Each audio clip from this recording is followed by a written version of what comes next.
स्वागत है आप लोग के अपने channel study with Rakesh sir पर।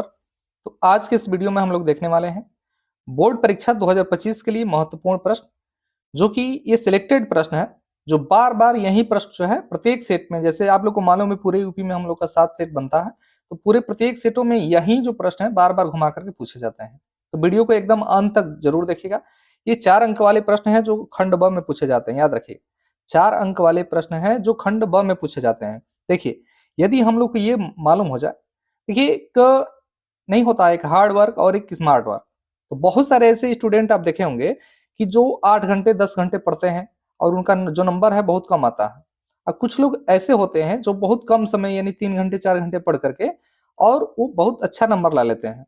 इसका कारण क्या है? देखिए यदि हमको ये मालूम हो जाए कि क्या पढ़ना है और क्या नहीं पढ़ना है, तो सोच लीजिए कि हम बहुत कम समय में अपनी तैयारी को बहुत ही बेहतरीन कर सकते हैं। तो उसी लक्ष्य में मैं आप लोग को ये प्रश्न लेकर आया हूँ। इस प्रश्नों को ध्यान से देखिएगा। यदि इसका पीडीएफ आपको चाहिए तो कमेंट करके आप बताइएगा, पीडीएफ मैं आपको बता दूंगा कि कहाँ से आप डाउनलोड कर सकते हैं इसको। ठीक है, मैं अपने व्हाट्सएप चैनल का लिंक दे दूंगा या टेलीग्राम ग्रुप का लिंक दे दूंगा, उसमें जाकर के आप जुड़ सकते हैं और इस पीडीएफ को ले सकते हैं।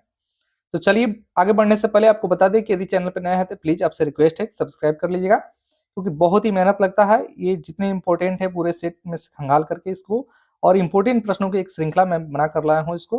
तो वीडियो को लाइक जरूर करिएगा, चैनल पर नया है तो सब्सक्राइब कर लीजिएगा, कमेंट करके आप जरूर बताइएगा कि आपको ये वीडियो कैसा लगा। चलिए शुरू करते हैं। आज का पहला प्रश्न आप लोग को दिखाई दे रहा। देखिए बोर्ड परीक्षा 2025 के लिए महत्वपूर्ण प्रश्न है जो बार बार पूछे जाते हैं। टारगेट हमारा क्या होना चाहिए? 90+ % जो है हमारा टारगेट होना चाहिए। चलिए पहला प्रश्न है कि भारत छोड़ो आंदोलन के प्रमुख कारणों का उल्लेख कीजिए। ये बार बार पूछा जाने वाला प्रश्न है। भारत छोड़ो आंदोलन के प्रमुख कारणों का उल्लेख कीजिए। आपके इतिहास का दूसरा जो चैप्टर है भारत में राष्ट्रवाद का उदय, उसी खंड का उसी चैप्टर का ये प्रश्न है। उसके बाद पहला चैप्टर हिस्ट्री का ही पहला चैप्टर है जोसेफ मेस्सीनी, जिसको मेजिनी भी कहा जाता है, इसके विचारों पर प्रकाश डालना। मस्ट इंपोर्टेंट प्रश्न याद रखिएगा, ये खंड ब में पूछे जाते हैं। ये 4 अंकों वाले प्रश्न है। चलिए उसके बाद तीसरा प्रश्न है कि लोकतांत्रिक सरकार की चुनौतियों का उल्लेख कीजिए। उसके बाद चौथा प्रश्न है कि क्या भारतीय संघ, याद रखिए, क्या भारतीय संघ एक अर्ध संघीय ढांचा है? आलोचनात्मक परीक्षण करना है। याद रखिए क्या भारतीय जो संघ है, आप लोग को मालूम है भारत एक राज्यों का संघ है।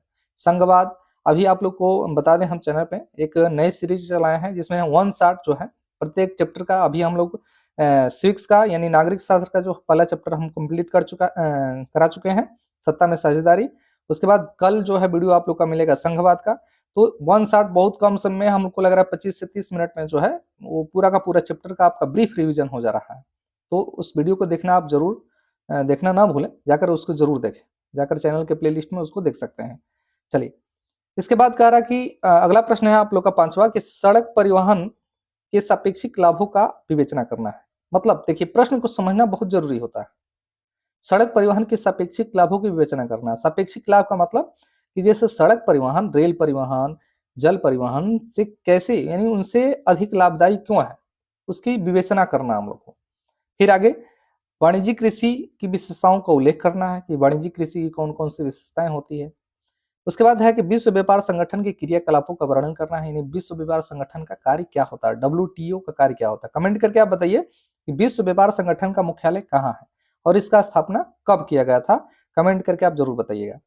उसके बाद अगला प्रश्न है कि उपभोक्ता जागरूकता हेतु 4 उपाय सुझाइए, यानी 4 उपाय हम लोग लिखना है कि उपभोक्ता में जो है जागरूकता फैले, इसके 4 उपाय हमको बताना है। उसके बाद अगला प्रश्न है कि ऑटोमान बिस्मार्क को जर्मनी के एकीकरण का जनक क्यों कहा जाता है। कारण लिखना है, 2 कारण आपको लिखना है, 4 नंबर मिलेंगे आपको, ठीक है ना। ऑटोमान बिस्मार्क को जर्मनी का एकीकरण का जनक क्यों कहा जाता है, इसके 2 कारण लिखना है।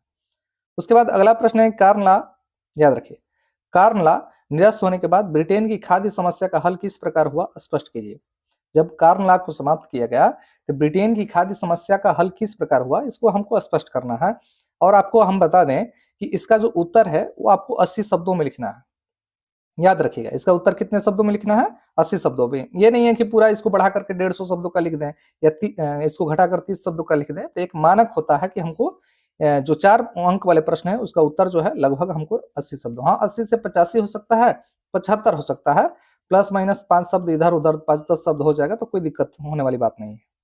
चलिए उसके बाद है कि अगला प्रश्न कि भारत, याद रखिए भारत में जाति प्रथा का राजनीति एवं समाज पर क्या प्रभाव पड़ रहा है? वर्तमान समय में भारत में जाति प्रथा का राजनीति पर और समाज पर क्या प्रभाव पड़ रहा है, इसका उल्लेख करना हम लोग को 80 शब्दों में। उसके बाद अगला प्रश्न है कि लोकतांत्रिक शासन एक उत्तरदायी शासन होता है, उदाहरणों सहित लिखिए। लोकतांत्रिक जो शासन होता है एक उत्तरदायी शासन होता है, उदाहरणों सहित लिखना है। प्रौद्योगिकी और आर्थिक विकास के कारण संसाधनों का अधिक उपयोग कैसे हुआ? देखिए, जो टेक्नोलॉजी हो रही है या आर्थिक विकास हो रहा है, इसमें संसाधनों का अधिक उपयोग कैसे हो रहा है, यानी कैसे हुआ है, इसके बारे में हमको लिखना है। उसके बाद अगला प्रश्न है कि भारतीय कृषि पर वैश्वीकरण का क्या प्रभाव पड़ा है?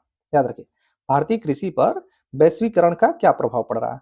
और एक बेहतरीन लाइन इसको याद रखिएगा। देखिए, जब भी आप तैयारी करें तो आपको एक हम बात बता दे रहा है, जब भी हम लोग पढ़ना शुरू करते हैं या अपनी मेहनत जारी करते हैं, तो अपने हम दोस्तों मित्रों से या जितना हम पढ़ते नहीं है उतना इस बात को बहुत ज़्यादा हो हल्ला करते हैं कि मैं इतना घंटा पढ़ रहा हूँ, ये कर रहा हूँ, वो कर रहा हूँ।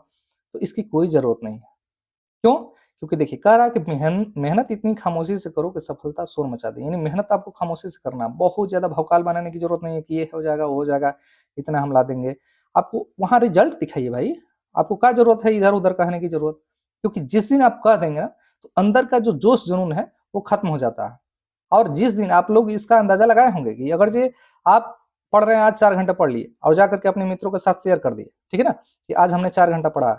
आप लिख करके ले लीजिए कि अगले घंटे आपका ये जो टाइमिंग है कम हो जाएगा। टाइमिंग कम नहीं होगा तो होगा क्या कि जो 4 घंटे आपने मन से पढ़ा है वो अब आप मन से नहीं पढ़ेंगे। इसको कि जैसे तैसे आप टाइम पास करेंगे। तो इसको याद रखिए, कभी भी इन बातों को बहुत ज़्यादा शेयर नहीं किया जाता है, क्योंकि इसका नेगेटिव प्रभाव ही पड़ता है। तो वहीं कह रहा है कि मेहनत इतनी खामोशी से करो कि सफलता क्या कर दे, शोर मचा दे। बहुत ही बेहतरीन लाइन है और डाल दिए कि थोड़ा आप लोग को भी जो हो जाएगा और पढ़ेंगे, मेहनत करेंगे आप और बहुत ज़्यादा 95% 96% जो है एसएसटी में आप लोग ला सकते हैं। चलिए, उसके बाद कह रहा है कि विकास मापने का यूएनडीपी का मापदंड किन पहलुओं से विश्व बैंक के मापदंड से अलग है? देखिए, आप लोग को मालूम है कि यूएनडीपी जो होता है, यूनाइटेड नेशन डेवलपमेंट प्रोग्राम, वह किन किन मापदंडों पर विकास मापता है कि कौन देश विकसित है या कौन देश विकासशील है। और विश्व बैंक किसके आधार पर अपना जो है डेवलपमेंट मापता है। इसमें दोनों का देखना है किस मापदंड में, नहीं किस प्रकार ये दोनों जो है एक दूसरे से अलग अलग पैमाने पे विकास को मापते हैं, यूएनडीपी और विश्व बैंक। उसके बाद आगे चलते हैं। तृतीयक क्षेत्रक अन्य क्षेत्रकों से कैसे भिन्न है? उदाहरण सहित हमको लिखना है। याद रखिए, तृतीयक क्षेत्रक जो है अन्य क्षेत्रकों से कैसे भिन्न है। उसके बाद आगे है कि भारतीय अर्थव्यवस्था पर आर्थिक महामंदी का क्या प्रभाव पड़ा, वर्णन करना है। मोस्ट इंपोर्टेंट प्रश्न है, इसको याद रखिएगा, बार बार पूछा जाने वाला प्रश्न है। वैश्विक आर्थिक महामंदी के दो कारणों का उल्लेख करना है। उसके बाद सत्याग्रह का अर्थ स्पष्ट कीजिए। गांधी जी के सत्याग्रह के विचारों का भी उल्लेख करना है। 80 शब्दों में 4 अंक आपको मिल जाएगा। ठीक है, चलिए। उसके बाद अगला प्रश्न है कि भारत में राष्ट्रवाद के उदय के कारणों का उल्लेख करना है कि भारत में राष्ट्रवाद का उदय क्यों हुआ था, उसके क्या सिचुएशन बना कि भारत में राष्ट्रवाद का उदय हुआ।